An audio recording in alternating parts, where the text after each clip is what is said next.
हाय, मी शुभदा. मैत्र ग्रुपतर्फे आम्ही आपल्यासमोर अजून एक नवीन व्हिडिओ घेऊन आलो आहोत. व्हिडिओचा विषय आहे अभ्यास, आणि आजच्या भागात आपण पाहणार आहोत अभ्यास का करायचा. तर नीला, तुझं काय मत आहे, अभ्यास का करायचा?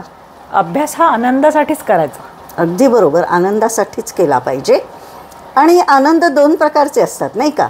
एक तात्पुरता आणि एक कायमस्वरूपी. तर ह्या तात्पुरत्या आनंदाबद्दल तू काय म्हणशील?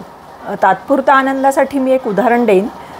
आईस्क्रीमचं उदाहरण, की आईस्क्रीम खाताना बघा, ते कसं दुधाळ, क्रीमी, चॉकलेटी, असं थंडगार, घशाला गारवा देत देत आपण डोळे मिटत मस्त खातो आणि त्याचा आनंद घेतो. तो आनंद संपूर्ण आईस्क्रीमचा कप संपेपर्यंत आपल्याला होतो, पण आईस्क्रीम संपल्यानंतर त्याचा आनंद पण आपला संपुष्टात येतो. त्याच्या विरुद्ध आपण आंब्याची कोय जमिनीत पेरली, हळूहळू ते झाड मोठं होतं, त्याला फळं लागतात.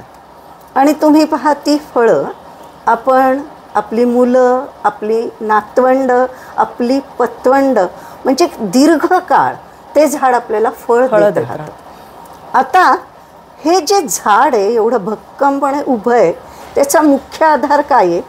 तर त्याची मुळं जमिनीखाली आहेत आणि ती खोलवर गेलेली आहे. अगदी. अभ्यास हा तसा आहे की जसं मुळं दिसत नाही ना, तसा अभ्यास केल्यावरचा आनंद आपल्याला लगेच जाणवत नाही. पण जशी ती मुळं झाडाला ऊन, वारा, पाऊस, वादळ यांना तोंड द्यायला भक्कमपणे खोलवर रुतलेली आहेत, बरोबर, तशीच जर आपण अभ्यास केला ना, तर आयुष्यात येणाऱ्या संकटांना तोंड द्यायची क्षमता अभ्यासच आपल्याला देऊ शकतो. अगदी बरोबर आहे.